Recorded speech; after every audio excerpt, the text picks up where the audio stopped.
Allez, c'est parti. Donc bonjour à tous. Alors, on va parler aujourd'hui de Scarface. Donc, on va comparer les deux films. Celui, l'ancien, donc il n'est pas de Howard Hughes. Si, si. Si, d'accord, il est de Howard Hughes. De Et Howard Hawks. Hawks. Hawks, on dit Pas Hawks, ok. Hawks. Ouais. Enfin, Et moi j'ai ouais, compris Hughes, comment tu disais en fait. ouais, ben moi il me semble que ça se dit en Non, bah non, anglais, non, non. la H-U-G-H-E. Ah, mais t'es pas sur le bon mec. C'est Ah, d'accord. Hawks, comme, Ah oui, comme Howard l'aigle. Hanks. Ok, parce que Ouais. regarde, ouais, sur l'affiche, c'est Howard Hughes présente Scarface. Et effectivement, et en dessous, il y avait écrit Howard Hawks Productions. Eh oui. Et donc le comparer avec celui de Palma, qui est sorti bien plus tard. Donc vas-y, Victor, dis-nous tout. Alors, donc le Scarface de 1932 de Howard Hawks qui avait fait notamment Le port de l'angoisse en français, To Have and Have Not, dont je parlerai peut-être un jour parce que c'est un film assez sympa, et qui a fait d'autres vieux classiques comme Rio Bravo par exemple. Mais et donc le Scarface de 1932, bah forcément, à notre époque, il est beaucoup moins connu que le Scarface de De Palma. Heu et donc c'est intéressant de se repencher à la racine puisque ce n'est qu'un remake, hein, n'est-ce pas? Et en fait, ce qui est plutôt sympa alors, ce qui est plutôt sympa dans le film de 32, enfin c'est même pas ce qui est plutôt sympa, il a une particularité, c'est qu'en fait quand le film démarre, c'est quelque chose d'ailleurs qu'on qu'on fait plus du tout aujourd'hui il me semble, quand le film démarre en fait il y a, un espèce de disclaimer, un texte, qui en gros, s'adresse directement aux autorités américaines de l'époque, en disant en mode, heu: «Le crime est partout, ça dézingue à tour de bras dans nos rues, ça peut plus durer». Et en fait, c'est un peu comme si le film, hem, a avait pour but de mettre les pieds dans le plat, au sujet du crime, hem et avait vraiment un but, politique avant tout, un but de secouer les autorités, en fait. Et ce qu'il y a de marrant, on y reviendra à la fin, c'est, hem, en quoi justement c'est censé le différencier du futur Scarface de Palma qui a eu l'effet inverse. C'est-à-dire que pour ceux qui s'en sont pas rendus compte, globalement le Scarface de Palma, au lieu de dégoûter les gens du crime, ça a fait de Scarface une espèce de superstar. Tous les rappeurs ricains sont tous fait des villas qui ressemblaient trait pour trait à celles de Scarface. Euh, c'est devenu un espèce de héros, de martyr. Enfin, chez certaines personnes comme moi, le film avait quand même fonctionné au sens où tu avais plus de dégoût pour le mec que de que d'empathie. Mais en fait, pour la plupart des gens, ça n'a pas nécessairement été le cas, ou en tout cas, plupart, je sais pas, mais pour une grosse partie des gens, ça n'a pas été le cas. Et ce film de 32 est censé être différent, et au final, même s'il l'est, il l'est pas tant que ça, mais en gros, l'histoire, elle est très proche. Déjà, il dure combien de temps ce film? Oh, je sais plus, mais ça doit être de l'ordre d'une heure et demie, hein. Les films de Ok, c'est l'époque, assez, d'accord. les films de l'époque étaient rarement longs. Euh, voilà, ça reste un film de 32, hein, c'est des plans fixes. Euh, T'as pas forcément d'ambiance sonore très développée. Quand les mecs parlent derrière, t'as pas forcément de musique. Enfin, t'es vraiment, voilà, c'est une réalisation de l'époque qui, du coup, vu que j'en parle, est quand même assez, pour l'époque, elle est quand même assez couillue dans le sens où il y a beaucoup de poursuites de bagnoles et de fusillades en bagnole, alors avec les bagnoles de l'époque, mais où tu dis que, enfin, dis que pour l'époque, ça devait être waouh, tu vois? Ça les gens devaient être gueudins en voyant ça. Heu, C'est-à-dire qu'en 32, c'était pas non, être. voilà. Et donc au final, bon, enfin, pour les gens qui ont peur, hein, qui se disent, même si je pense que de base, c'est plutôt des cinéphiles qui écoutent, mais pour les gens qui ont peur et qui se disent: «Oh mon Dieu, un film en noir et blanc de 32», non, ça se regarde tranquille, et c'est très intéressant de voir la comparaison avec le Scarface. Et donc l'histoire est relativement similaire. Heu En gros, c'est l'histoire d'un mec qui grimpe, dans la hiérarchie mafieuse. Là, en l'occurrence, à la base, c'est un bras droit ou un porte-flingue d'un mafieux de quartier, on va dire. Alors d'un mafieux assez puissant, hein, qui est en costard, qui a un peu de thune, machin, qui a une jolie pépé, comme on pouvait dire à l'époque. Et lui, Scarface, au-delà du fait d'avoir une grosse balafre, sur la gueule, c'est vraiment une tête brûlée, c'est vraiment un gros débile, en fait, et c'est un mec qui,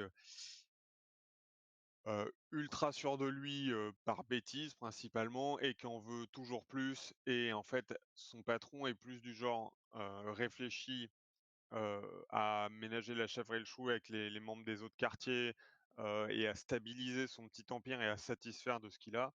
Là où l'autre il a la folie des grandeurs, et d'ailleurs notamment dans les similitudes avec le Scarface de Palma, tu as le fameux, «The world is yours», heu, qui a repris, donc directement de Palma, heu, et qui influence d'une certaine manière, le héros qui va déjà convoiter, la copine de son patron, qui va du coup renverser son patron, s'attaquer à d'autres gangs mafieux, grossir, hem, devenir le caïd, s'attirer, les ires de la police et heu, notamment dans les autres similitudes qui a son importance, il a une relation vraiment bizarre avec sa sœur qui est appuyée dès le début, c'est-à-dire que, il veut toujours savoir avec quel mec elle est. Hem, il lui intime directement de pas avoir de mec en gros. Même sa mère, elle trouve qu'il se comporte de manière pas normale avec sa sœur. Hem et il est vraiment ultra possessif, et il y a l'ambiguïté est vite levée, c'est-à-dire que même sa sœur lui dit: «Mais, comme enfin, c'est pas normal» et cetera. Là où dans le De Palma, ça va être progressif et ça va arriver, vraiment à la fin, quand elle va se mettre à poil et lui dire: «C'est ça que tu veux?» machin et là, en l'occurrence, ce qui est pas mal, c'est que, du coup, je spoil, parce qu'en fait, ça enfin, le Oui, film est de de toute 32, façon, on s'en fout et sinon on ouais. peut pas parler en détail du truc. Oui, oui, on va spoiler Heu les 2 films, voilà. Ouais, ouais, oui, Faut oui, le The savoir. Prestige, c'est obligatoire pareil, aussi. Ça sert à rien d'en discuter.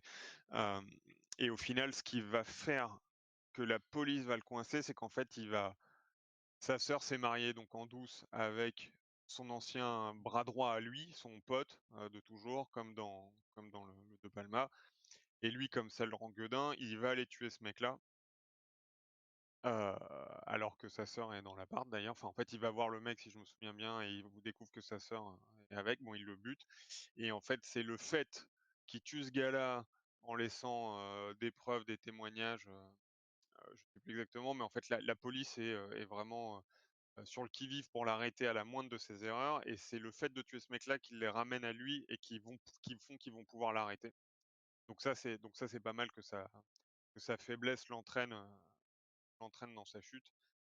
Heu et ce qui est assez marrant, c'est que justement ça finit en mode, Fort Alamo, dans son appart, qui est blindé de partout. Hem Avec des vitres en métal et enfin des des volets en métal et cetera, heu et il finit en fait avec sa sœur et ce qui est assez dingue, c'est qu'en fait, sa sœur au final, même s'il a tué son mari, se rallie quand même à son frère à la fin et le défend, et participe à la fusillade, jusqu'à ce qu'ils meurent tous les 2 en fait, hem, et validant finalement cette espèce d'inceste latent, voilà, ce que j'ai trouvé relativement, particulier, on va dire. Heu et donc à la fin, il meurt pas en Jésus, crucifié dans le dos, comme dans le Scarface de Palma. Heu, il meurt, depuis son appart, par des balles, enfin bref et au final, même si le film est beaucoup plus direct, dans le sens où il montre que c'est, sa criminalité et sa folie des grandeurs qui l'a amené à la mort, mais aussi finalement, son impureté morale, on va dire.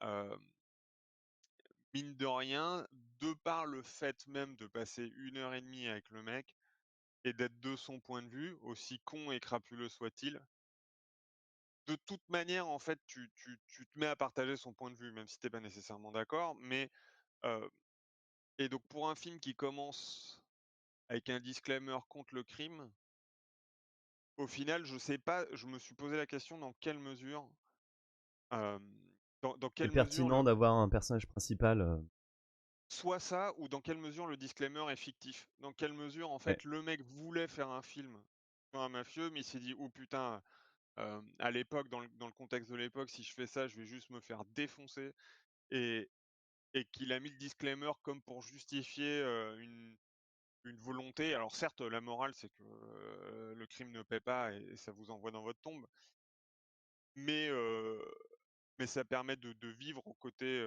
dans le monde du crime et aux côtés de criminels, ce qui, à mon avis, était pas franchement la norme à l'époque, et voilà, et donc je me suis demandé dans quelle mesure, en fait, la dénonciation fonctionne quand même, et dans quelle mesure elle était vraiment volontaire ou prétexte, dans le carcan du film. Voilà.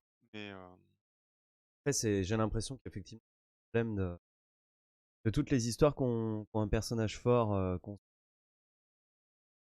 qui est une morale, douteuse. En fait, on est obligé de s'attacher au mec, quoi qu'il arrive et du coup, on a toujours une sorte d'ambivalence entre, ne pas adhérer à ce qu'il fait, à ses actions et pourtant le comprendre quelque part comme certainement l'auteur l'a compris, à bien décrire son personnage. Donc du coup, toujours une ambivalence, j'ai l'impression. Est-ce qu'on a un exemple de film ou de série où un personnage principal fait des choses horribles, vraiment horribles, et c'est vraiment une critique de ça?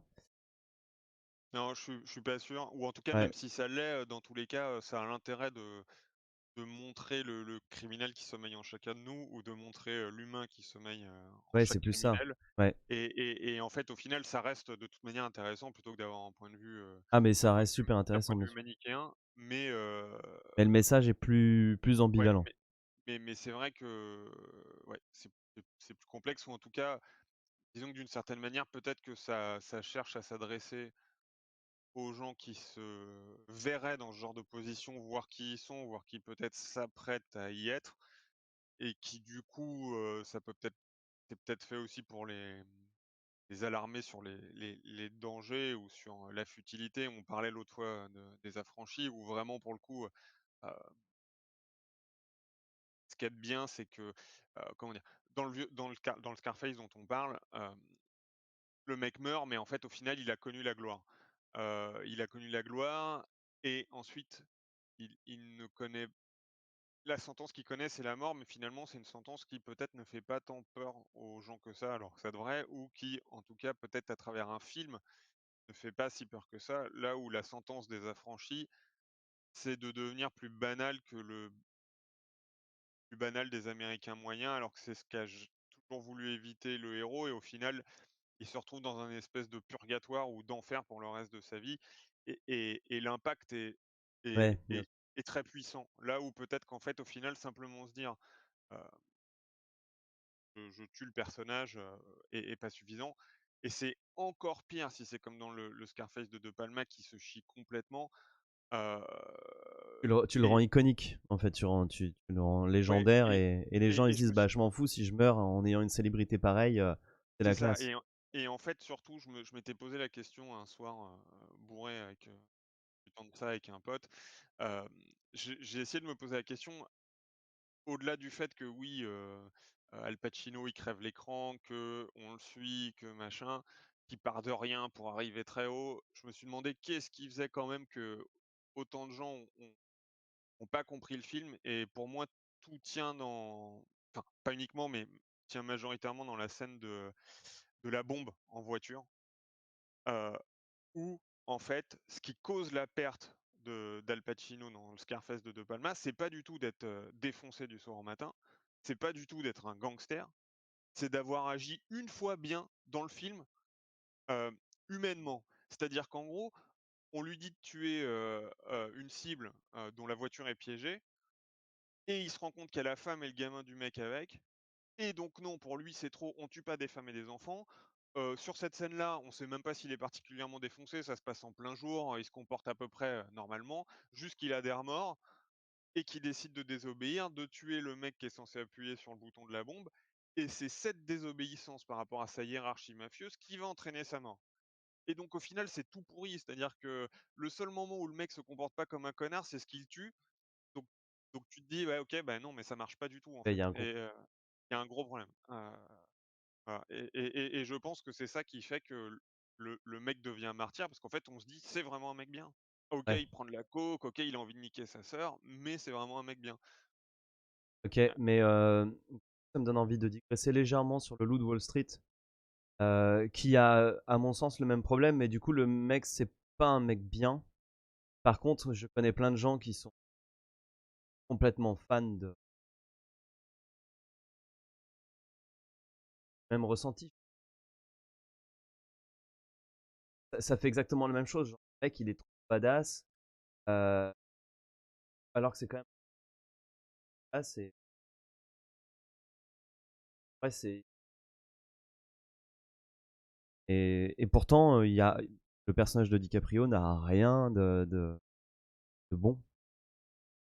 Non, Enfin, mais c'est vrai que il c'est vrai qu'en fait, le loup de Wall Street est comme dans la vraie vie, c'est ça qui est horrible. C'est-à-dire que, le loup de Wall Street va finalement, skipper tout ce qui lui arrive après, toute la partie prison, alors qu'en fait, heu, c'est ce qu'il aurait fallu retenir et comme le mec alors sauf, erreur de ma part, parce que je l'ai vu il y a longtemps et je m'étais documenté sur le mec, il y a longtemps, donc j'ai peut-être oublié quelque chose, mais, et le mec a fait de la prison, mais ensuite il a sorti le bouquin son bouquin dont a été tiré le film, qui du coup l'a rendu à nouveau célèbre et cetera et donc c'est vraiment la gloire américaine, la réussite les américaine success magnifiée. stories, Ouais, la success story, finalement, peu importe peu importe comment machin, tu as fait du gros pognon, tu t'es éclaté, tu as pris de la drogue, tu as baisé des mannequins. et Waouh ben, ouais, mec, c'est c'est trop bien. classe. Ouais. Voilà Ouais, c'est et Balkany Power, ouais, non, c'est ça, maintenant c'est la nouvelle, c'est les nouveaux mafieux, du et du coup, c'est la même c'est chose. ça. Ouais et c'est la même chose et effectivement, et en plus, il y a des moments qui sont drôles. Enfin, moi, je me souviens quand il quand il est complètement défoncé et qu'il a l'impression qu'il y a 50 000 marches alors qu'en fait, il y a 4 marches ou Oui, c'est mais c'est super bien fait, hein. ouais et c'est le genre de truc où normalement, quand tu es dans cet état-là, tu vis pas bien, mais en fait, au final, c'est drôle dans le film et tu te dis: «Ah putain», enfin, ouais, c'est marrant, quoi non, non, oui, oui, oui, Ouais, oui, c'est marrant, mais c'est aussi ça fait une apologie de ces personnages-là. Enfin, ils sont érigés en tant que héros, ils sont érigés en tant que personnes qu'on a presque envie d'être, en fait. Et ce sont des modèles, et c'est ça qui est ouf. Ça qui est ouf. oui, Mais ça, c'est tu peux rien faire quand tu prends un personnage principal dans un film et que tu le suis. De toute façon, pour que le spectateur s'attache, bah, tu vas tout faire pour bouger tous les curseurs possibles ouais, d'empathie et voilà. mais après, je me demande si, alors, en fait, je vais prendre 2 exemples, The Shield et Whiplash, heu et en fait, je Donc pense The que Shield, c'est une série qui est sortie sur HBO il y a il en y a longtemps, 90. 2003, je crois. Ah, Ah oui, 2003, ok. Non, t'as ouais, je crois que raison. c'est début des années 2000, hein, de mémoire. Enfin, moi, je l'avais vu à l'époque, Bah, sur Canal, on va essayer de pas trop digresser, mais CanalSat, attends, mais attends. Du coup, The Shield, c'est ouais, c'est une télévisé qui a été en plusieurs saisons. Il y a 7 saisons au moins, je crois. C'est ça, il y a 7 saisons et c'est 2003.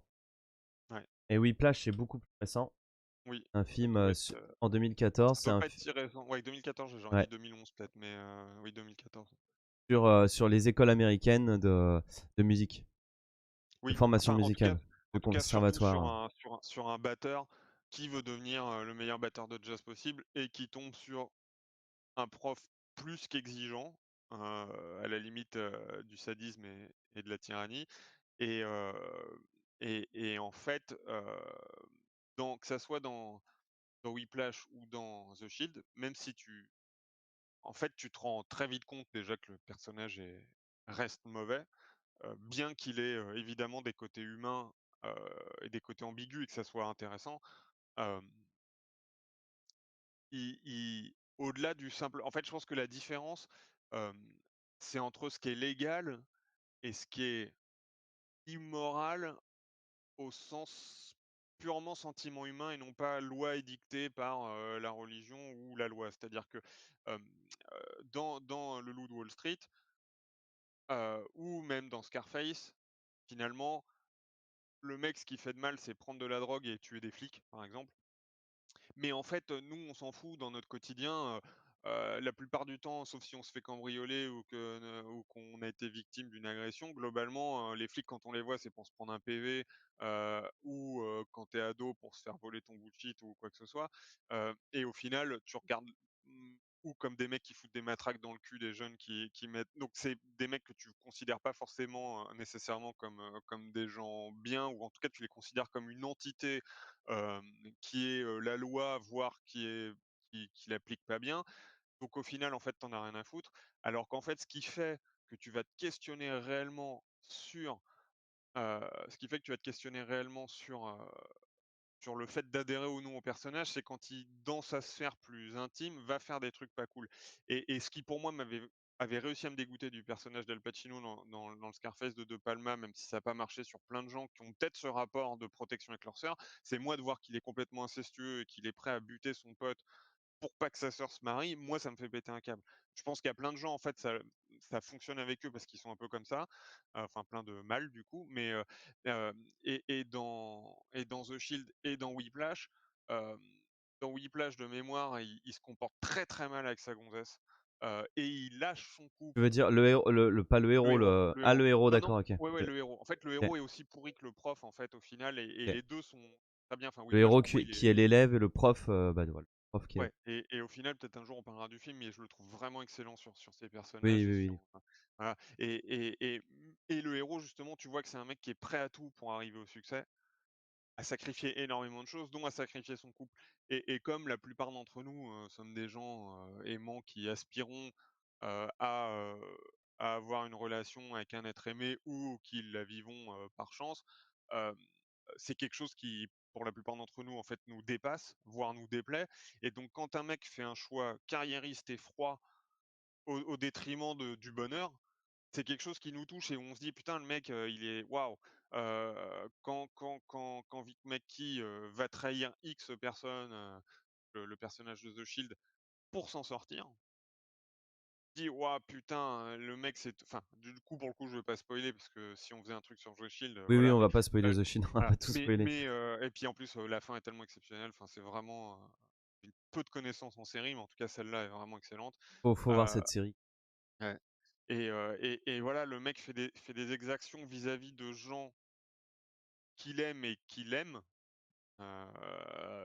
que en fait ça te touche et tu te dis: «Putain, ouah la vache, c'est pas cool du tout».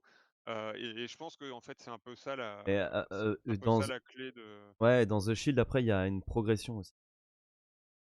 Même si au début Oui, ça commence heu, fort, le personnage va petit à petit, dépasser des limites et va t'emmener dans ses limites lentement. Il y a oui, ça et aussi d'ailleurs qui le fait que ça commence fort, sans trop digresser, ça fait partie de la problématique des pilotes. C'est-à-dire que les mecs, pour vendre la série, ils ont un producteur, mais pour trouver des distributeurs, et cetera, ils tournent un pilote. Le pilote, faut envoyer du pâté pour que ça prenne.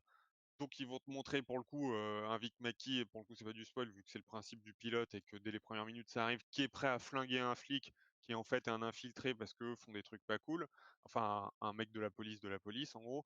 Et donc il te montre un mec qui de sang-froid, va maquiller le meurtre d'un officier de police en meurtre criminel pour s'en sortir.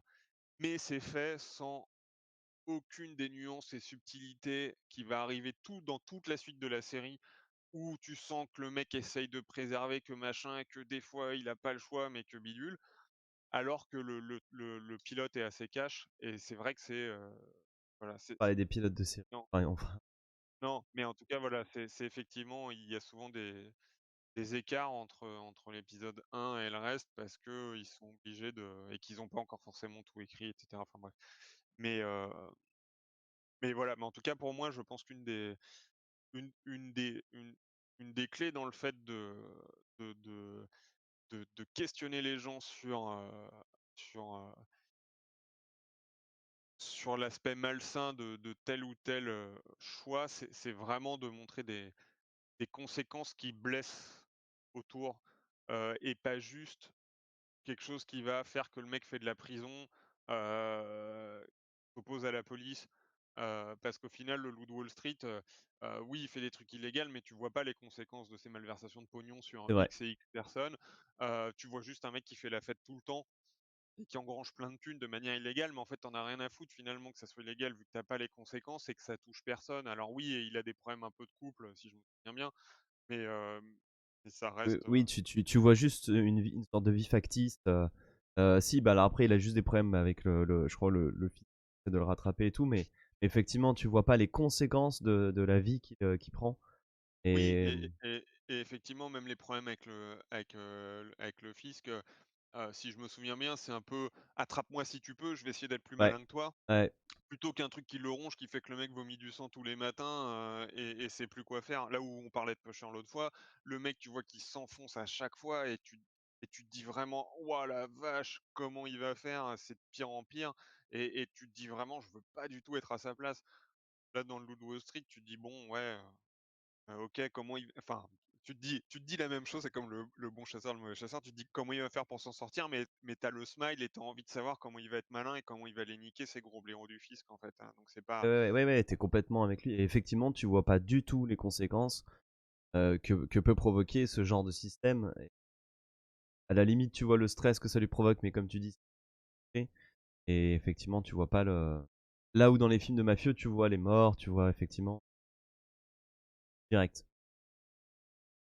ouais et tu vas, selon les cas justement, selon si c'est bien fait ou non, bah, par exemple dans Les Affranchis, tu vas avoir, alors je confonds souvent avec Casino, même si en fait il joue le même personnage dedans. Tu as, notre ami, Joe Pesci qui est tellement un gros psychopathe, heu, qu'en plus tu vois que le mec côtoie des gros psychos, parce que c'est des milieux où il y a des gros psychopathes et des sociopathes, parce que c'est pas en général, tu fais pas ce genre de métier, hem, quand tu es quelqu'un d'équilibré et rien que le fait d'être proche d'un perso comme Joe Pesci, tu dis: «Ah ouais, mais c'est vraiment un milieu de merde, en fait». Heu Là où finalement, dans le Scarface de De Palma, son pote, Manny, si je me souviens bien, il est super coolos. Tu te dis: «Putain, le mec trop sympa, je vais faire des soirées avec». Sa sœur, elle est géniale. Bon, après, elle est pas mafieuse, mais il y a le gros à moustache, avec qui il est en business pendant un temps. Le mec, il fait pas peur. Enfin, tu te dis: «Il a l'air sympa», enfin, tu ouais, c'est pas voilà, encore une fois, rien ne dit la même chose et il faut bien selon comment tu campes l'univers autour, tu fais un enfer ou un paradis, en fait. Carrément. Ok, du coup sur Scarface, on arrive au bout de ce que tu voulais dire. Bah, écoute, oui, j'ai l'impression, voilà, Toi, quand tu as revu l'ancien, t'as revu non, le- pas du tout. D'accord. Pas du tout, j'ai dû la dernière fois que j'ai dû revoir le De Palma, ça doit être il y a moins de 5 ans, on va dire, peut-être. Après, Ok. bon, c'est un film qu'on a tellement vu plein de fois que, Oui, on s'en bien, c'est bien, ouais. ah, voilà, c'est ça. Après, ça mériterait de décortiquer, mais, heu quand je l'avais revu et que j'avais justement été frappé par la scène de la bombe, je restais quand même dans un mode assez analytique, heu et donc ouais, enfin, j'oublie sûrement plein de trucs, hein, mais oui, enfin, après on pourrait parler, du fait qu'il meurt les bras en croix en tombant dans la piscine, ce qui est très biblique et ce qui renforce le côté, martyr. En plus, tiré dans le dos, hein, parce qu'il aurait pu avec son gros canon, tous se les faire tellement il est fort. Mais Et oui, il a fallu que quelqu'un arrive par derrière. mais Effectivement, il y a plein de ouais, choses c'est qui ça. sont quand même Il y a plein faites de choses. pour. Ouais, c'est vrai. Je m'en étais pas Ouais. non plus rendu compte il y a plein de Ouais, choses qui sont quand même faites pour se dire que. Mais c'est bizarre que De Palma, du coup, il s'est pas rendu compte il faisait quelque chose comme ça. je sais pas. Je Surtout sais qu'il pas, était soit pas au début de sa carrière non plus, quoi. ouais, soit, c'est en fait, c'est compliqué, soit c'est exactement la problématique que je soulève avec le disclaimer du vieux et en fait, lui, il avait envie enfin, une partie de lui avait vraiment envie de magnifier ce personnage et de kiffer le gangster et en fait, au final, officiellement, il va dire: «Je voulais dénoncer, j'ai raté mon coup», mais en fait, c'est peut-être pas vraiment ce qu'il voulait faire, qu'il en ait conscience ou non. Ouais.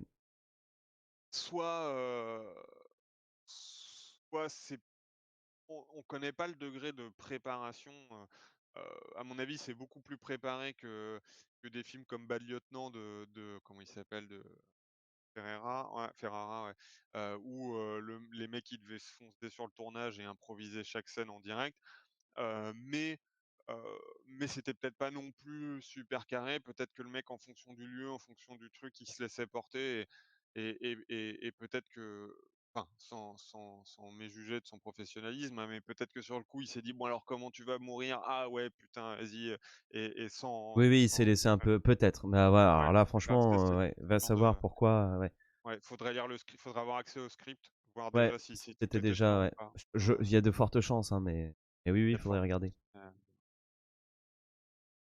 Et après personne n'est parfait, hein, aussi, Non, non, bah tu peux, oui, te tromper, te laisser aller à plein de choses, effectivement. ouais. Faire un film,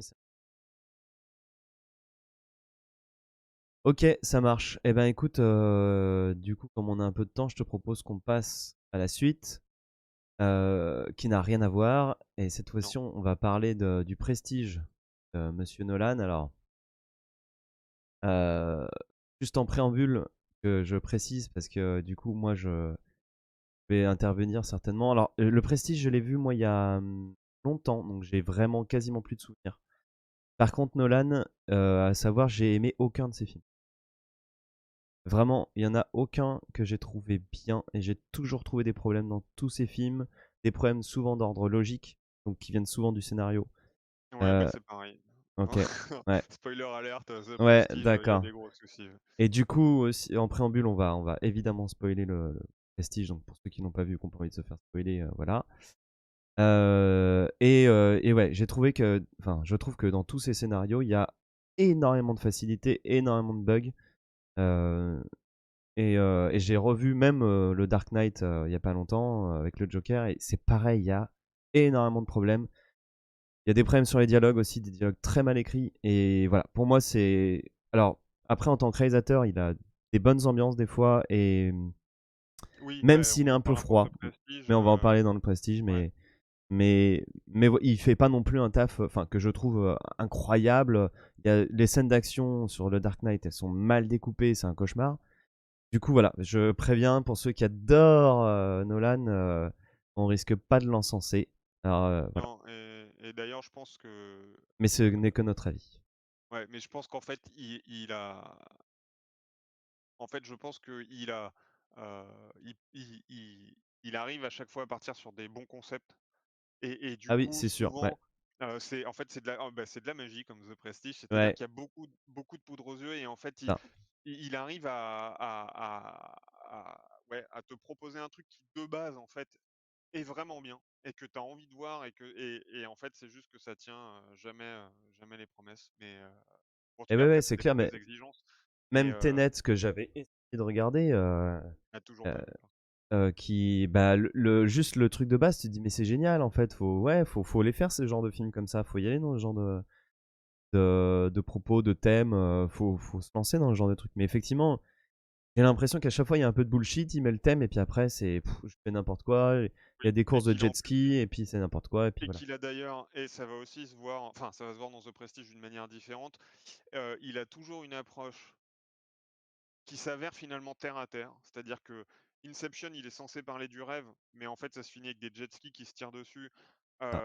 Et tout est en mode finalement, tu l'impression juste d'avoir un thriller à multicouches ou Oui, d'avoir un truc qu'embrasse le principe du rêve. Quand il fait Batman, il va t'expliquer que la Batmobile, elle coûte 3 millions de dollars, qu'elle a telle couche d'épaisseur de métal, que c'est un ancien Hummer transformé, que son armure c'est du Kevlar bidule, le tout dans un univers qui est ultra urbain, presque pas gothique. Et en fait, en fait, c'est un mec qui va tout rationaliser. Et The Prestige, c'est une rationalisation totale des tours de magie, ce qui en soi est pas un problème, mais il va y avoir un gros souci, c'est-à-dire que ça va carrément. Alors, pour le coup, enfin, ça ira dans la science-fiction à un moment, euh, mais c'est le même principe, c'est-à-dire tu que. peux faire un petit résumé du Prestige avant qu'on attaque? Ouais, alors oui, bah, de toute manière, enfin, je vais reprendre du début, mais en gros, le Prestige, c'est l'histoire c'est une rivalité entre deux magiciens, en gros, euh, Campé qui par dé- Hugh Jackman et Christian ouais, Bale. ouais, c'est ça, tout à fait. Et dedans, tu as aussi, comment il s'appelle, Michael Caine, ouais, Michael Caine qui joue un peu leur mentor, leur support, leur assistant. Euh, qui joue Alfred et dans Batman, si je ne ouais, m'abuse. c'est ça, ouais, tout à fait. Et, et en gros, c'est des magiciens qui étaient tous les 2 assistants d'un autre magicien, où ils faisaient un tour, avec, une nana qui est ligotée, qui est mis dans une piscine, et qui doit s'en sortir en gros, heu et en fait, il y a toute une histoire de problème avec un nœud machin et en fait la femme, c'était la femme de Hugh Jackman, heu et en fait, Bale se met d'accord avec la nana pour faire un autre type de nœud qui est un peu plus coriace, mais qui permettrait qu'elle ait pas mal au bras ou je sais plus quoi et les mecs sont là: «Mais non, il est super dangereux ce nœud, elle va avoir du mal à l'enlever». Elle est confiante, donc ça se fait quand même sous son accord, mais au final la meuf meurt noyée. C'est le début du film, enfin de toute manière on va spoiler, hein et du coup, d'une alliance naît une rivalité. En gros, l'un a tué la meuf de l'autre. Hem et tous 2 poursuivent une carrière de magiciens chacun de leur côté, en se tirant la bourre sur qui aura, le meilleur sort et en faisant des tentatives de meurtre les uns sur les autres, heu, à certains moments, souvent à travers des tours de magie, genre, il y en a un, il fait un tour où il est censé, arrêter une balle avec les dents, je crois, ou je sais plus, heu, mais l'autre connaît très bien les tricks, il sait très bien qu'en fait la balle a été retirée, avant que ça soit tiré, donc le mec en rajoute une et lui tire dessus, il se la prend vraiment, heu, des trucs comme ça et c'est, le film, c'est un peu twist the movie, c'est-à-dire que, les mecs, ils sont tous en duplicité ou en double ou en triple agent, c'est-à-dire que ils écrivent des carnets de notes pour leur tour, leur journal de bord, enfin ou leur journal intime, mais ils se débrouillent pour que l'autre l'ait et dans lequel il a menti. Il va envoyer son assistante chez l'autre qui est censée, le trahir et lui rapporter des trucs, mais finalement, en fait, elle va s'acoquiner avec l'autre et trahir et même, Alfred, va faire je sais plus quel coup fourré. Enfin, il y a pas un mec qui se tient à ce qui se dit et donc c'est vraiment un truc de mind game à plein de tiroirs, twist sur twist, qui en soi alors, sûrement un peu trop pour être honnête, ce qui en soi est pas le défaut du film, heu, il y a un côté un peu forcé, un peu too much, un peu machin, Du coup, je heu t'arrête, mais effectivement, il y a un problème avec les films qui en font trop. Alors, bon, je me souviens plus du Prestige, hein, donc je sais pas si je parle pour ça, mais quand il y a trop, trop, trop d'intrigues de tiroirs, etc., même si on veut faire un over the top, un truc qui déboîte, euh, en- malheureusement, quand tu fais ça, tu atteins au rythme, tu touches au rythme du film, et du coup, quand tu as trop de choses, trop d'action, trop de suspense, en fait, quelque part, tu le casses. Que normalement, dans le rythme, dans la respiration, tu devrais avoir un effet qui devrait rendre le truc encore plus fort quand ça arrive.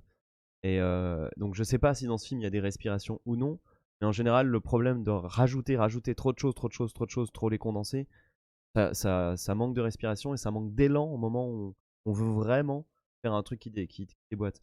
Il y a alors rien de mieux qu'une scène d'action que tu teases pendant un moment, t'as un conflit que tu utilises et puis d'un seul coup qui se lâche, qui se libère, la puissance de ce truc est bon, énorme. alors là, pour le coup, s'il y a bien un bon point pour moi dans le film, c'est la réal et le montage. Et Hem, il opte pour un montage, non chronologique, mais qui passe vraiment crème. C'est-à-dire que enfin, je déteste cette expression d'ailleurs, mais peu importe. Hem, tu on en comprends parle. tout tu tu tu comprends tout de suite, tu comprends tout de suite, en fait, où ça se situe malgré tout, ou tu comprends tout de suite quand tu es pas dans la continuité temporelle. Et Ça fonctionne bien. Il y a beaucoup je crois que j'avais vu la version longue, ou director's cut.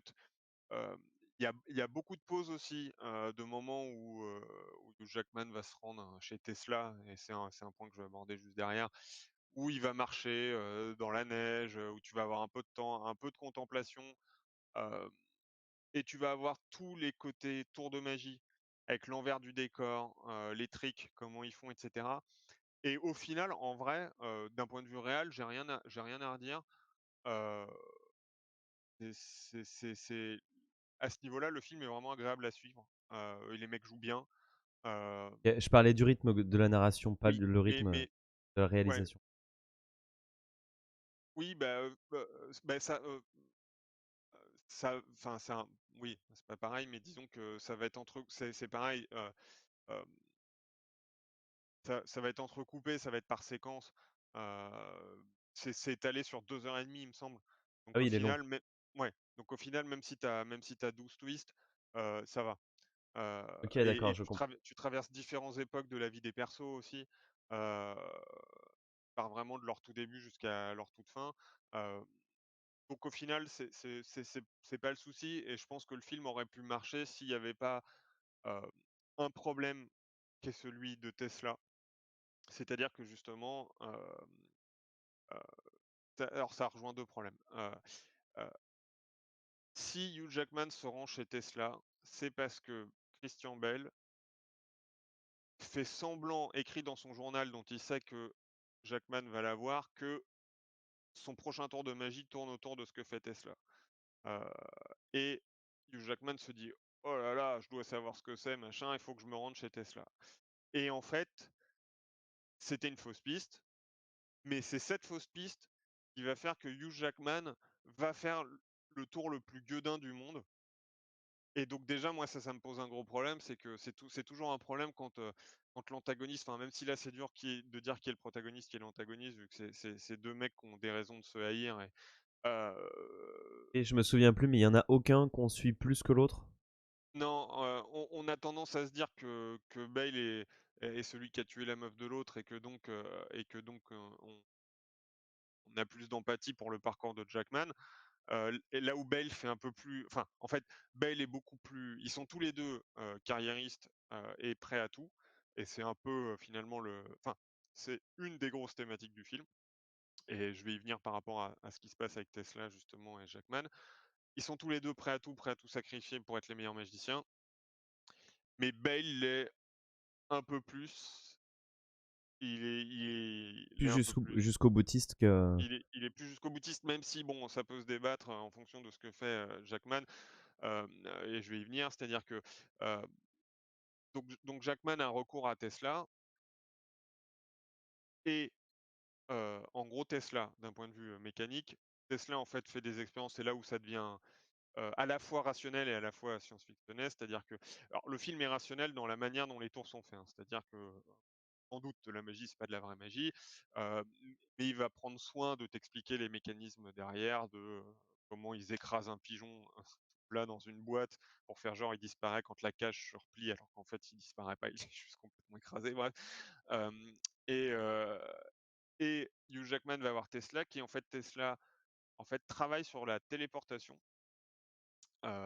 via l'électricité avec les grosses boules électriques et du coup j'ai re-regardé des photos d'époque de Tesla et il faisait vraiment des trucs de dingue, bon qui pour le coup étaient, purement électriques, hein, mais avec des faisceaux électriques à distance, sans câble en gros, une sorte de Wi-Fi ou de l'époque, heu et et une partie est vraie d'ailleurs de la manière dont il dépeigne Tesla, le fait qu'il a eu des budgets, heu, qu'il était un peu ésotérique dans sa manière de penser, qu'il a perdu plein de thunes parce qu'il a cramé tous les budgets, il les a dépassés, que, je sais plus quelle ville des États-Unis lui filait du jus en douce la nuit et cetera. Bref et donc Tesla en fait travaille sur un truc, une machine qui, quand elle électrocute un chat de base ou un chapeau, elle est censée le TP. Mais en fait, ce que cette machine fait, donc gros spoil, hein, en fait, elle le duplique et elle le tue. Donc en gros, oui, elle va téléporter un autre chat ailleurs, mais en fait, le chat initial, il va se retrouver, téléporté mort ou mort sur place, je sais plus, mais en gros, ça tue et ça crée une copie. Hem et grâce à ça, il va pouvoir faire mieux que le tour de Bale. En gros, ils ont un tour, assez dingue, enfin, Bale crée un tour assez dingue et je vais y revenir après dans le problème de logique. Il fait un tour assez dingue où, tu as 2 portes sur scène façon théâtre, face à la foule avec, pas de mur, hein, juste des encadreurs de portes et des portes, heu et heu, il lance une balle qui rebondit, il est devant la première porte, il lance une balle qui rebondit vers la deuxième, il rentre dans la porte et derrière la deuxième porte, sort lui téléporté qui récupère la balle et ça, c'est le tour de Bale qui a une explication et je vais y venir après dans l'aspect complètement illogique du film, enfin complètement illogique, difficilement logique, heu et Hugh Jackman, lui, pour vaincre ça, il fait encore mieux. il se prend la foudre, électrique devant le public et il est TP de manière random, dans la salle. Et en fait, lui, son aspect «je suis prêt à tout», c'est que en fait, à chaque fois, il crée un double de lui qui se retrouve mort noyé dans une cuve sous la Seine. Et donc le mec tue des clones de lui à tour de bras. Et ou Il y a plus peut-être ça. voilà, et ou peut-être même se tue lui, il est pas sûr, parce qu'il sait pas qui est le clone de quoi. Donc en fait, lui, il est toujours vivant, donc ça va. Mais en fait, il sait pas si lui, c'est le double du gars qui l'a tué, et qui se retrouve noyé. Et donc lui, il est prêt à se tuer de multiples fois pour ça. Et il y a 2 trucs qui me gênent là-dedans. Il y a le premier, c'est que cette solution de Tesla qui le rend plus fort que l'autre, même si au final Bale va finir par le tuer, en mode, «On en a plus rien à foutre des tours, je te colle une balle dans la peau, j'en peux plus». Hem, la solution est donnée par le méchant, enfin par l'opposant, et ça je trouve ça jamais ouf. C'est-à-dire que si Bale avait pas voulu le leurrer, Jackman n'aurait jamais eu la solution de Tesla et aurait jamais fait mieux que Bale. Et donc c'est pas Jackman qui s'est sorti les doigts du cul, c'est Jackman qui a eu un gros coup de chat que l'autre le mette sur une piste, et en gros, c'est la machine de Tesla qui fait tout. Donc ça, je trouve ça jamais génial. En général, c'est bien que Du coup, le ça le personnage, amoindrit, hein, ça la amoindrit le performance du personnage? personnage. Voilà, c'est OK. ça. Normalement, le mec, c'est censé être un bon magicien qui est censé se sortir les doigts pour aller au-delà. Alors, le film est aussi tiré d'un roman que je n'ai pas lu, et il est scénarisé par, et ensuite il est screenplayé, enfin il est scénarisé, scripté par Nolan et son Par le frère. Donc frère, je ouais. sais pas, voilà, je sais pas à qui est la faute de quoi, hein. Mais du coup, ça amoindrit quand même le fait que c'est un super magicien, vu qu'en fait, il fait que récupérer un gros coup de chat et un hasard scientifique. Et en plus, même si c'est un twist marrant dans le fait que tu pars de la magie et que tu arrives dans la science-fiction, moi ça m'a cassé les couilles à titre perso, parce qu'en fait depuis le début, tu suis 2 magiciens qui rivalisent d'intelligence pour faire le tour le mieux. Et putain, c'est cool ça! Tu te dis: «Putain, comment il va faire pour faire mieux? Comment l'autre il fait pour passer d'une porte à l'autre?» Et ça, c'est vachement bien, et c'est ce que tu as envie de voir. Qu'on soit tous, fans de magie ou non, on se dit toujours: «Putain, les mecs, comment ils font?» Et en fait, le film te fiste là-dessus. En fait, le film, il te met un mec qui se téléporte avec Tesla, et j'arrive au deuxième point, il te met un mec qui utilise un jumeau et qui cache un jumeau depuis le début du film. Et ça, mais c'est et voilà, et ça, c'est du caca en boîte. C'est-à-dire que, hem, hem, alors, dans le contexte, à un moment, ils vont voir dans leur début de carrière, ils vont voir un vieux chinois ou un vieux magicien qui fait un tour avec, des oiseaux, et ils se disent: «Oh, comment il fait pour faire sortir des trucs?» Et en fait, c'est un mec qui est vieux, qui boite et qui a un gros bidon, enfin, ou qui a même pas un gros bidon, mais qui est boite et qui est tout vieux, et qui est en robe façon robe chinoise ou machin. Et en fait, ils comprennent que le mec cache depuis toujours une cage d'oiseau entre ses jambes, mais qu'en fait, le mec, depuis toujours, a joué le rôle d'un vieux, alors que c'est pas un vieux, c'est un mec grimé, et qu'en fait, il a tellement ancré ça dans son personnage que personne va se dire que son bide ou que sa robe ou que sa manière de marcher, elle est fictive. Ils pensent que les gens boitent vraiment, alors qu'en fait, le mec boite parce qu'il tient une cage avec des oiseaux entre ses jambes. Et en fait, le mec a pris ça comme leçon, et en fait, il a caché son frère depuis toujours. Et d'ailleurs, à mi-parcours, tu vois qu'il a un assistant qui est super mal grimé, et je pense que c'est volontairement fait, qu'on voit que le mec est mal maquillé, qu'il a une fausse tache mou Attends, et qu'il je te coupe 2 secondes, mais là, pour l'instant, ce que tu me dis, la façon dont tu me l'expliques, moi, je me dis: «Ah, c'est», je fais là aussi l'avocat du diable, hein, mais ah, je me dis: «Ah, c'est poétique, le mec, il boite parce qu'il a une cage d'oiseau, qu'il cache depuis le début». Est-ce que faut peut-être pas voir la cohérence pure, mais la poésie qu'il y a derrière?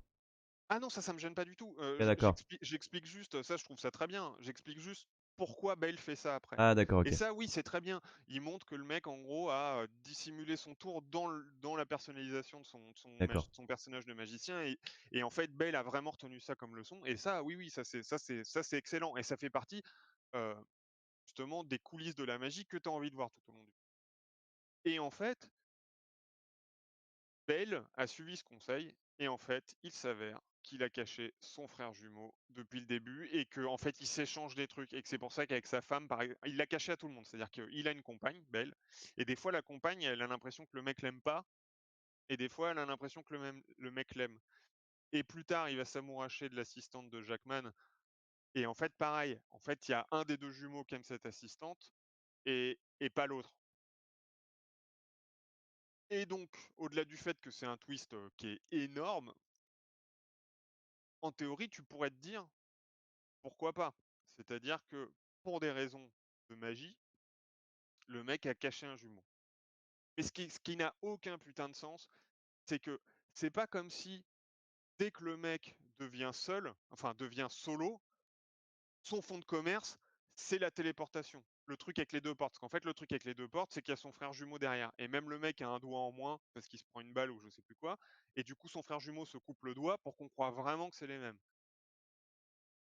Et si son fonds de commerce, depuis le début du film où il est solo, c'est la téléportation, là tu te dis, bon sang, mais c'est bien sûr, le mec quand il était assistant avait déjà cette idée derrière la tête, et il a caché son frère jumeau. Mais en fait, c'est aux 2 tiers du film qu'il fait ce tour. Donc le mec, il est dans la mouise, il a une femme, heu et le mec fait 50 tours différents, enfin 50, j'exagère, mais fait 3-4 tours différents sur peut-être 5 ans, 6 ans, sans utiliser la téléportation et son jumeau. Et donc là, tu te dis: «Mais pourquoi? Ouais, Pourquoi?» d'accord. Enfin, ça n'a aucun sens. Ça n'a aucun sens, ça n'a aucun sens. Et le mec, il ment à sa femme, il ment à tout le monde, ça ruine son couple, enfin, Et heu, c'est pas juste un petit mensonge, c'est oui. non, c'est il cache un frère jumeau avec Ouais, lequel c'est il énorme. partage sa vie. C'est énormissime pour en arriver là. Et donc tu en arrives là quand tu sais tout de suite que tu vas l'utiliser, pas quand tu fais 5 ans à faire le miteux et au bout de 5 ans à te dire: «Je vais faire un truc sur la téléportation». Voilà. Et donc pour moi, c'est plus qu'improbable, heu et ça fait partie en fait des 2 gros problèmes, donc Tesla et qui font que ouais, voilà, en gros, ça repose à force de vouloir trop twister, de vouloir trop en faire, ça repose sur des trucs auxquels tu arrives plus du tout à adhérer en fait, Oui, des trucs qui doivent tordre, peu quoi. Je me ouais. souviens qu'il y avait eu des trucs comme ça aussi dans Memento. Le concept est bon, mais du coup, ça passe, pourtant il aurait pu le faire sans tordre des choses, mais il a dû tordre un petit peu ses propres règles. Parce que quand on parle d'incohérence et d'illogisme, on parle pas forcément, de dans la vraie vie, c'est pas possible de faire ce genre de truc. Un Non, film surtout, bah, arrive. d'ailleurs, on peut faire un point dessus derrière sur le dans la Ouais, vraie vie et on peut magique. parler de effectivement de ce qu'on appelle incohérence, c'est les incohérences par rapport à ce que le film nous donne. Heu, il nous pose un cadre au début et en fait, dans ce cadre-là, si lui transgresse ses propres règles, c'est une incohérence et c'est ça le problème. C'est souvent, Oui, c'est dans dans Memento de Memento, mémoire, sa maladie fonctionne à géométrie variable en fonction c'est des besoins ça, du c'est scénar, quoi. ça, en fonction du alors qu'en fait, sa maladie est complètement random, on sait très bien qu'il perd la mémoire de manière random et il y a certains moments où, bah si, il y a une scène en fait avec, je vais dire Trinity, qui elle, elle a une dispute avec lui et je crois elle sort de la pièce, elle va dans sa voiture et après elle revient comme si de rien n'était, comme si elle savait alors que ces sauts de mémoire des fois, je sais pas, ça peut Oui, être ils sont variables comme si elle savait qu'il allait zapper, ouais, à ce moment-là. Alors que ces sauts de mémoire, ils sont variables entre 15 minutes et 2 jours, enfin tu vois, et ça c'est con parce que même si tout le film est bien, ce genre de choses, c'est une grosse incohérence qui fait que ça s'écroule, tout s'écroule. oui. Et là, pour le coup, le truc du jumeau, c'est même pas nécessairement par rapport aux règles, mais c'est par rapport à la logique interne du personnage et de l'humain qui sommeille en chaque personnage. Oui, c'est C'est-à-dire ça. que, Ouais, bien quand sûr. tu le vois traverser des trucs complètement surréalistes juste parce qu'il cache un jumeau qu'il utilise pas, enfin, en fait, tu te dis à aucun moment personne ne ferait ça, en fait. Soit Ouais, le c'est ça. mec, tout de suite, ferait un truc de téléportation, heu, soit le mec ne cacherait pas son frère jumeau. Voilà, c'est juste pour le coup, c'est pas logique Oui, et oui, ce que je voulais dire, c'est que à la base, le film nous met son cadre, ce film, c'est qu'on a des humains en face de nous. Il y aurait à la place une sorte de non-humain qui réagit n'importe comment, peut-être qu'on se dirait, bon, enfin, ou non, alors attends, c'est un mauvais exemple. Si on était dans un film absurde qui nous pose des bases avec des personnages qui ont des choix absurdes, je pense qu'il y a pas mal de films, même d'histoire, qui font des illogismes, par exemple des comédies ou des trucs que tu te dis, mais personne ferait ça. Mais en fait, ça te gêne pas parce que le film te pose le cadre de on s'en fout. On est dans l'absurde, on est dans les Monty Python, les mecs font oui, n'importe quoi pour te faire voilà, rire, c'est pas le thème. ou si tu dépeins un gros débile comme, Will Ferrell dans la plupart de ses films ou dans Dumb and Dumber, Jim Carrey et cetera, comme le mec est débile, évidemment qu'il va filer des laxatifs à son pote avant un rendez-vous galant ou je dis n'importe quoi, parce que le mec est con et en fait, c'est ça qui te fait rire. C'est que, mais globalement, si tu as des personnages qui sont censés en fait, Ah, s'ils sont je censés être super intelligents en plus. voilà et je reviens du coup sur l'histoire de: «Ah mais dans la vie ça arrive». Heu, je discutais avec un pote, il y a pas longtemps justement, qui me disait: «Oh, je relativise vachement, les comportements, absurdes et incohérents des personnages dans les films d'horreur». Parce que quand je vois que pendant l'assaut du Bataclan, tu avais des mecs qui gardaient leur téléphone branché et qui envoyaient des textos à leurs proches pour dire, «Devine où je suis», alors en plus, je sais pas s'il y a des gens qui ont été assez cons pour faire ça, mais peut-être. Devi «Devine où je suis au Bataclan», machin et cetera, en prenant le risque du coup que le téléphone sonne en retour et qu'il se fasse repérer. Il me dit: «Quand les gens, sont aussi cons». Alors c'est ses propos à lui, hein, je n'engage en rien, là-dedans. Heu tu m'étonnes que les mecs peuvent, courir dans les bois, tout seuls ou se diviser, quand il y a un mort, dans un film d'horreur et en fait, non. C'est-à-dire que, heu, déjà dans la vraie vie, oui, il y a des gens qui font des trucs complètement absurdes, mais en vrai, on ne les connaît pas et on ne sait pas en quoi ces actes absurdes sont cohérents avec leur psyché. C'est-à-dire que, tu as des gens qui ont des vrais problèmes mentaux, tu as des gens qui ont des pathologies, tu as des gens qui ont des troubles, tu as des gens qui ont des grosses faiblesses et en fait, tu peux avoir dans un film des réactions qui semblent dingues, mais parce que tu vas montrer que, le mec est complètement sous le joug possessif de sa mère, et que donc il va se nuire à lui-même pour lui obéir ou pour être bien. Hem, tu Selon les cas de figure, tu vas parfaitement pouvoir faire que le mec, va envoyer un texto, parce que, je sais pas, il est complètement maladivement accro aux réseaux sociaux et que même s'il se retrouve dans un attentat, il va tweeter sur le truc. Hem, tu vas pouvoir l'amener, mais un film n'est pas censé être la réalité. La film est heu, une métaphore de la réalité par rapport à l'histoire que tu veux raconter et aux propos que tu veux avoir. Dans la vie, on fait caca en lisant un livre ou en étant sur notre téléphone portable. Tu vas pas montrer ton héros pendant 20 minutes sur les chiottes en train de faire des mots croisés. Tu ferais chier tout le monde. Dans la vie, quand on parle, on va bafouiller, on va se reprendre, on va se répéter, on va se tromper de mots. Dans un dialogue, un mec qui bafouille, il bafouille parce qu'il est stressé. Il bafouille pas juste parce qu'on bafouille dans la vie.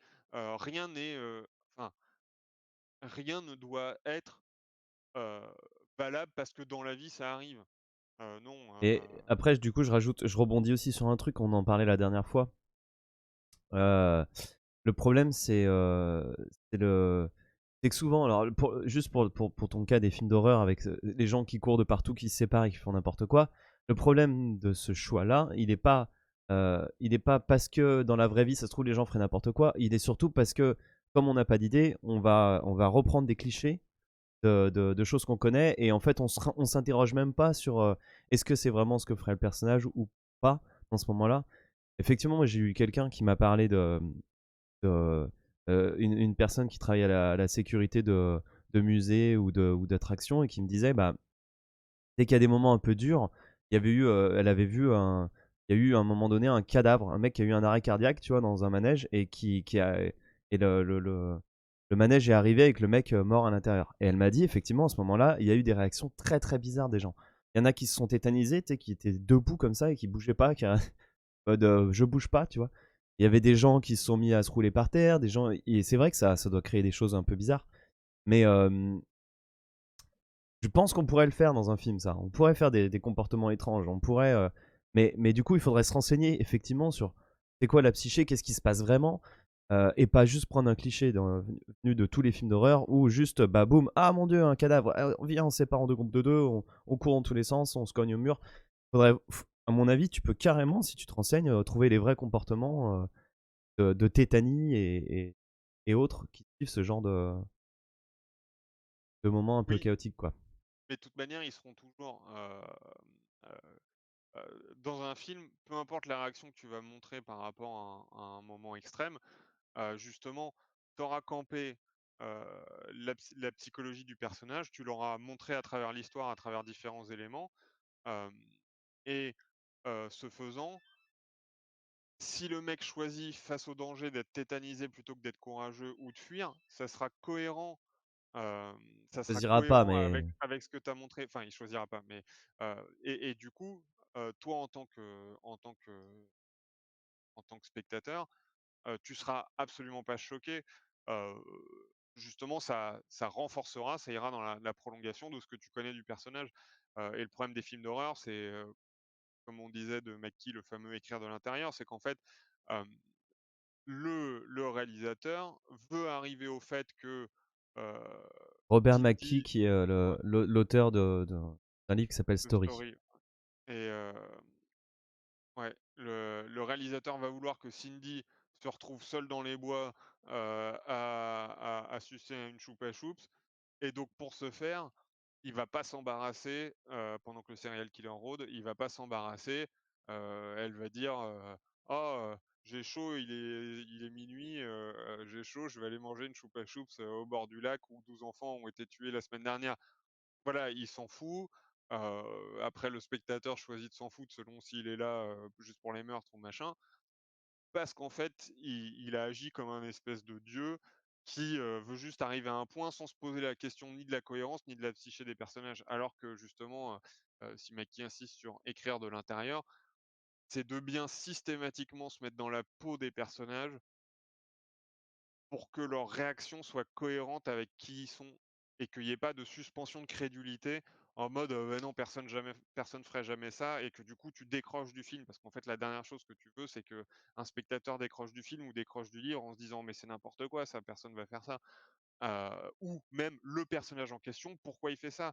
Tout au long du film, exemple typique, on saute du coq à l'âne rapidement, la fin de Django Unchained, on te montre un mec, le mec qui accompagne Django qui est stoïque, froid, mesuré, calculateur, qui tanque ses nerfs systématiquement durant tout le film et sur une réflexion qui est pas pire que la moitié des choses qu'il a croisées toute sa vie pendant le film, il craque et il se met à fusiller le gars et à ce moment-là, tu fais sa réaction, elle est pas forcément dingue si ça avait été un autre perso, c'est juste par rapport au perso que c'est, tu te dis: «Non, là, le mec, il voulait juste une fusillade et il a trouvé ce prétexte-là, mais ce n'est pas du tout cohérent avec le comportement du mec depuis le début» et Ouais, c'est ça, ouais. voilà et en gros, c'est vraiment ça l'important et c'est de s'assurer que, chaque action entreprise par les personnages, chaque choix, soit un choix qui soit cohérent et qui vienne de l'intérieur du personnage et pas de l'extérieur et du coup, je crois que c'était Hitchcock qui disait, heu: «Moi, je fais des personnages très simples, justement pour qu'ils m'emmènent pas là où je veux pas qu'ils aillent». Et ce qui veut tout dire, en fait. C'est-à-dire, il montre bien que c'est lui le chef et qu'il veut aller quelque part dans son histoire, mais il va crafter des personnages qui sont il va construire des personnages qui sont en mesure d'aller là où il veut là où il veut aller, sans que ça soit surréaliste et incohérent et que ça passe très bien auprès de tout le monde. Là où un réalisateur de films d'horreur, enfin un mauvais réalisateur de films d'horreur, enfin mauvais, après c'est toujours pareil, ça dépend ce que tu attends du genre et parfois tu es même un peu là pour ce genre de truc, dans un slasher. Mais, lui va juste se concentrer sur ce qui l'intéresse, qui est le résultat final, heu et pas forcément sur la cohérence et après moi à titre perso, je pense que ce qui fait que des films d'horreur sont considérés comme des vrais films et comme bons et que d'autres sont juste, un plaisir du samedi soir, c'est justement, différence de qualité filmique. C'est-à-dire que dans un cas, tu as quelqu'un qui fait un vrai film et qui s'avère en plus être horrifique, genre le premier Alien, et dans d'autres cas, tu as un mec qui s'éclate juste à avoir, succession de meurtres, et où tout le reste va être plus ou moins bâclé et en plus, si par manque de mots, les meurtres ou le contexte sont pas forcément imaginatifs, bah, du coup, là, tu arrives carrément dans dans le fin fond de l'inintérêt total mais bref, enfin, du coup, enfin, je m'écarte pas mais Du coup, tu dit tout ce que tu voulais sur le Prestige, et Nolan, grosso. ouais, en tout cas, voilà, c'est-à-dire que réalisation solide, film qui aurait pu être vraiment très plaisant, qui l'est durant à peu près les 2/3, heu et qui, à mon sens, s'égare complètement et dans ses twists surréalistes et dans l'intervention de la téléportation, killeuse Ouais. de Tesla. Ce qui en soi est pas un élément totalement inintéressant, hein. c'est effectivement totalement inattendu, c'est effectivement assez fou, ça Non, te met mais dans le contexte de l'époque, mais ça casse tout ce en dont gros, on c'est des est là bonnes pour, idées. Ouais, c'est des bonnes idées, c'est des bons départs d'idées, mais il va, il se donne pas la peine de les faire tenir correctement dans son ouais, film. c'est ça. Et moi, c'est ce qui me gêne chez Nolan. Alors, moi, je sais qu'il y a beaucoup de gens qui adorent Nolan et voilà, ça se trouve, on a un avis trop tranché, j'en ai aucune idée, mais moi, ça me gêne parce que j'ai toujours l'impression, et justement, le Prestige est le très bon film pour ça, c'est qu'il se fout un peu de notre gueule. Ouais, C'est-à-dire qu'il te dit, j'ai un truc génial et tout, mais je vais pas me faire chier à le développer plus que ça, parce que de toute façon, les gens, c'est des bœufs, ils vont le gober, je vais pas m'emmerder à verrouiller le truc pour que ce soit clean. Je pense que c'est mieux que ça soit plus claquant, que ça tape, c'est etc., ça. C'est plutôt que ça de me faire chier. Et en fait, exactement. ce Le twist choix-là, du frère, il aurait j'adhère pu le pas. rendre crédible, mais Ouais. il en a rien à foutre. Il se dit: «Non, si je le rends crédible, je vais pas avoir cette scène-là avant, on va peut-être trop s'y attendre». Il se dit: «Là, putain, ça sera dingue, personne l'aura vu venir», mais en et peut-être que réellement il Mais s'est rendu compte: «Ouais, mais attends, c'est pas pour sa logique carrière, quand il même». a raison, hein, et ça a marché d'enfer. Mais par contre, Oui, j'ai un gros problème sur le procédé, quoi. Je pense qu'en vrai, il aurait très bien pu faire rentrer toutes ces choses-là et en choisissant de, effectivement, euh, peut-être enlever un dialogue ou une phrase qu'il aurait aimé particulièrement, mais pour que ça sonne juste, quoi. Pour moi, ouais, c'est bah, comme une après, fausse note, en fait. oui, après, c'est toujours aussi la question de connaître la personne et des coulisses. En vrai, on ne sait pas si le mec est sincère ou est intruand. C'est-à-dire que on ne sait Et pas si le mec je a connais pas le conscience rôle des de son lacunes. frère non plus. Non, les mecs sont quand même 2 à écrire, mais donc en général, enfin voilà, puis ils ont de la bouteille, donc on serait tenté de se dire qu'ils s'en foutent et qu'ils font passer l'effet waouh, avant la cohérence et avant la finesse d'écriture. Heu, mais peut-être qu'en fait, eux, ils s'imaginent avoir pondu un truc ultra béton qui est nickel, Peut-être. et puis après peut-être qu'ils le savent, mais que sans aucun cynisme, ils estiment que donner un bon spectacle qui va toucher 80 des gens, qui iront pas chercher trop Ouais, loin, et qui va peut-être laisser de côté 20 de connards pinailleurs, comme nous. c'est pas grave, voilà, Ouais, comme nous. bah oui, oui. Et ils vont peut-être se Mais i et peut-être qu'ils ont peut-être raison, qu'il hein. a ouais, peut-être qu'il a Ouais. raison. Moi, je pense pas parce que je pense qu'il y a faut avoir le meilleur des 2 mondes, Ouais, je pense aussi. et que ça doit être d'autant plus satisfaisant quand tu arrives à avoir les 2 justement, Bah oui. heu et Et que plein y arrivent, en fait. C'est ça le truc, c'est qu'il y en a qui arrivent à faire des choses qui envoient de fou, mais tout est cohérent. Ouais, et si encore personne n'y arrivait et que c'était pas possible et qu'il fallait faire un choix, bon bah le choix serait net. Mais là, c'est juste que tu peux le faire, tu faut juste passer plus de temps, plus se penser, plus se réfléchir à ton projet et tu peux y arriver. ouais, et après, heu, restent ensuite toutes les coulisses qu'on connaît pas, le lien avec la production, les urgences d'agenda, des trucs comme ça. Mais, justement, je sais qu'au début, alors je sais pas si ça a été officiel. Je connaissais un mec qui avait bossé sur les effets spéciaux de est-ce que c'était le premier Dark Knight? Je sais plus. Hem, qui en fait, du coup, avait discuté avec Nolan. Et où Nolan, sur le coup, lui disait, en gros, «Ah ça, j'aurais aimé que ça soit autrement, mais la production, elle m'a fait chier, machin et tout». Et donc lui, mon pote me disait, «Non, mais en fait, les problèmes du film, c'est pas lui». Mais sauf C'est qu'en fait, facile, hein. sauf que depuis, des Ouais. trucs comme The Prestige, je pense qu'il a eu carte blanche pour faire ce qu'il voulait. Ouais, il a eu une Heu, carte blanche pour faire Inception. C'était son il a eu film carte d'auteur à blanche lui, pour faire donc Inception, il y a 30 minutes voilà. de jet ski à la fin, hein. C'est ça, et il y a 30 minutes de jet ski à la fin, et voilà. Et du coup, je pense que non, en fait, peut-être sur certaines entournures, il y a des problèmes qui sont liés au contexte, mais globalement, non, je pense que le mec, il a le temps de peaufiner ses scripts, heu et que c'est soit des choix, soit des lacunes, heu, mais je pense pas qu'il y ait de facteurs extérieurs pour excuser ça. Non, Après, c'est bah, peut-être pas pas après autant de films. Et non, je pense pas. c'est dur de se ou alors ce serait son frère qui le suit depuis le début peut-être, mais bon, ça va. On n'a Mais après, aucune c'est vrai idée. que si les gens, dont nous, peuvent être assez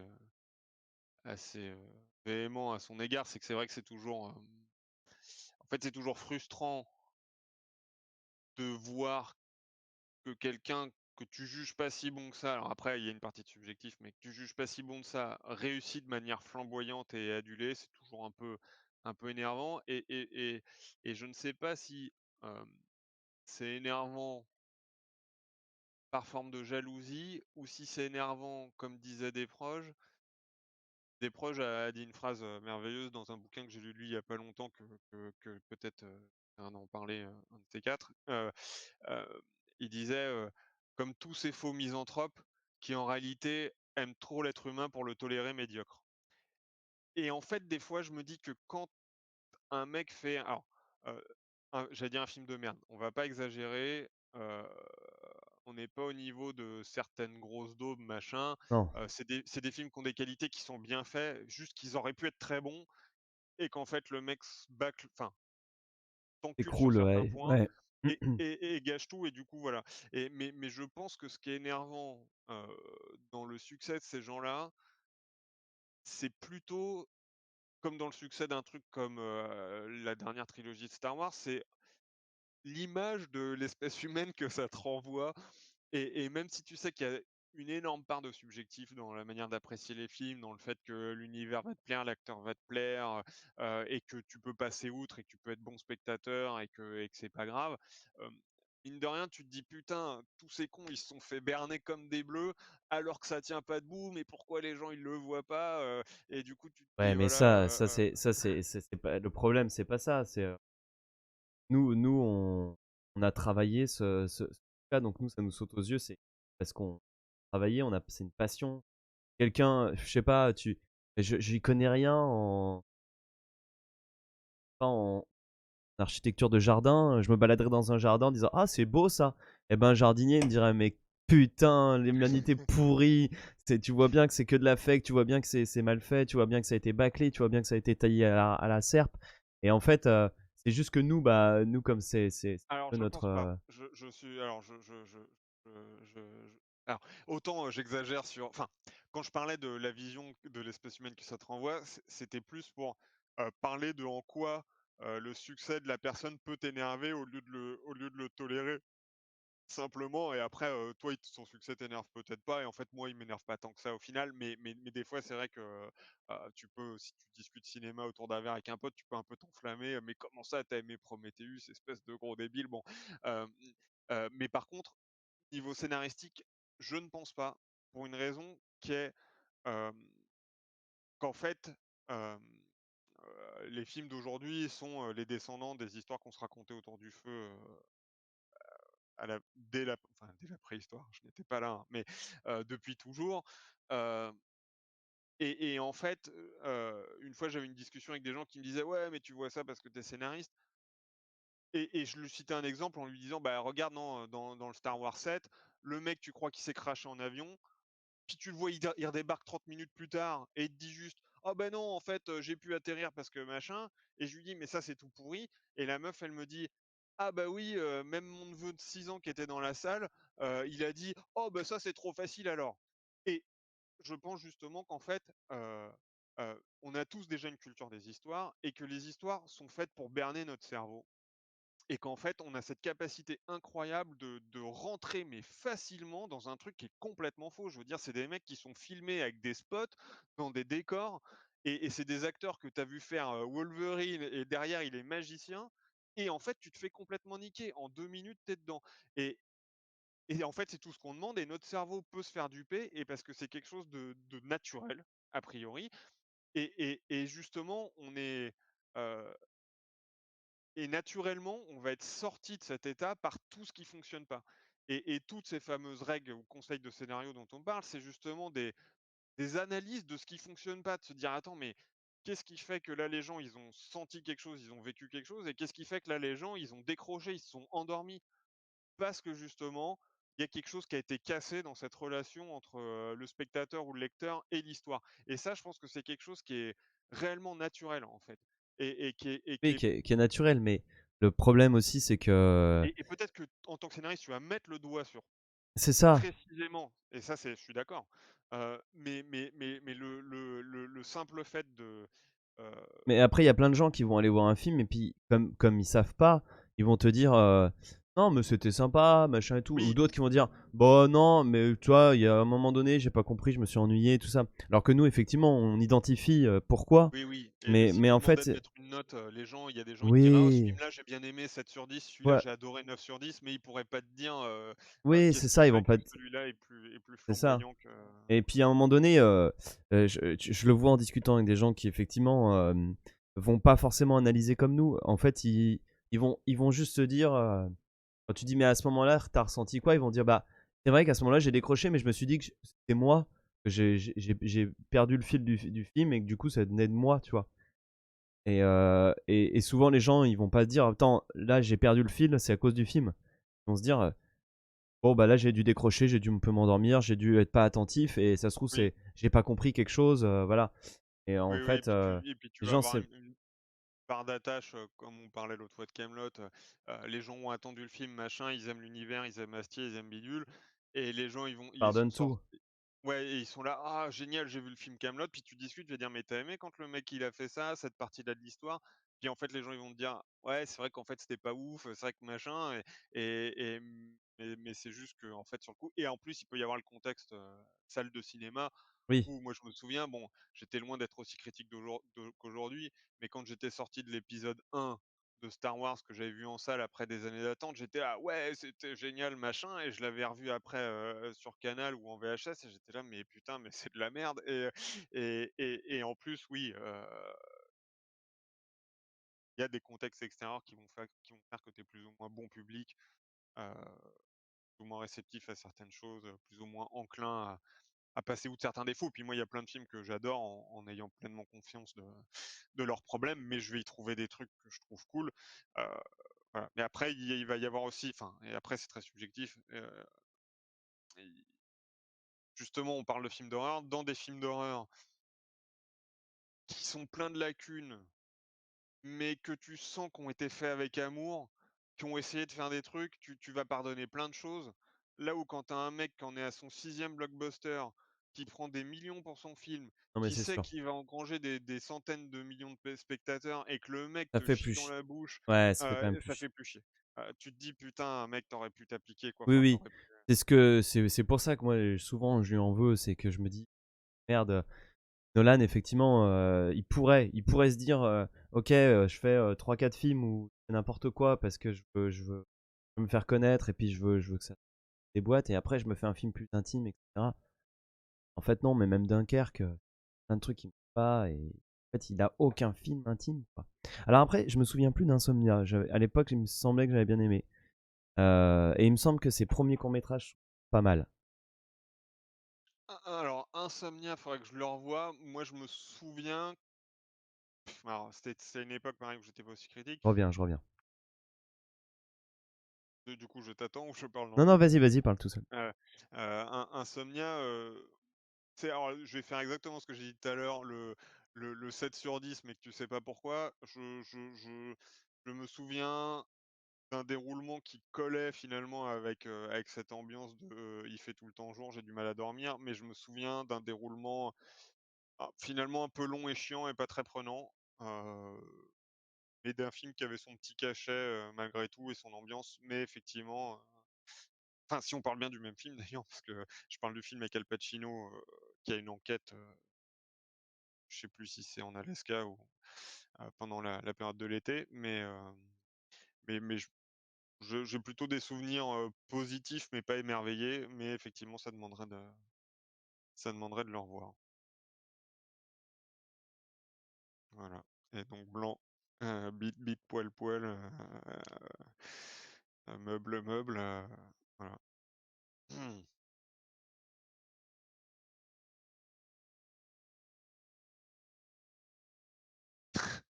Awkward moment. Mais ouais, à revoir, donc je vais vérifier si c'est bien du même film. Tout à fait. Insomnia, qui a donc roulement de tambour. Ah bah j'ai 17 sur 10, qui a 7,2 sur 10 sur IMDb. Voilà. Bon, les points, Tu l'as. les notes. Ouais. Ouais, ouais, ouais. Bon, il y a eu un petit blanc, hein, Ah ouais, j'ai d'accord, juste. t'as galéré. Non, non, j'ai pas galéré, mais j'ai fini avant que tu reviennes. Donc, Ouais, bah, parfait. mais oui, c'est bien le film auquel je pensais, et je disais justement que j'ai pas de souvenir précis, si ce n'est que c'était un, que le rythme et l'intérêt collaient avec la forme et le fond. C'est-à-dire qu'il y avait un côté un peu lent et chiant et entre 2 eaux, et je rappelais ce que j'ai dit tout à l'heure en Oui, mais disant, heu, répète pas pour les gens. je l'avais vécu comme un 7 sur 10, Ok. sans savoir pourquoi, et je viens de voir qu'il a 7,2 sur IMDb, donc voilà, donc je trouvais ça drôle. Mais Ça roule. Bon, je te propose qu'on arrête là le chat. Ça fait ouais, ouais, 1h20. tout à fait. Enfin, le On Twitch. reviendra peut-être sur des films de Nolan plus tard. Moi, j'ai toujours pas vu Dunkerque non plus, ni Tenet. Il y Oui, aura oui, on pourra beaucoup à se faire dire aussi, je pense, sur, comment il s'appelle? Le film dans l'espace que pour le Interstellar. coup, ouais, que pour le coup j'ai vraiment haï, mais, à d'une force, Ouais, ouais, ouais. profonde, et Mais voilà, on les pourra gars, se faire effectivement on pourra ouais, les revoir et se refaire un truc dessus, effectivement. ouais. Ça roule. Eh ben, écoute, je te propose qu'on arrête là. Au revoir à tous. Et puis, là, pendant les vacances, on va peut-être faire une pause. Pendant l'été, on va voir. Allez, ciao!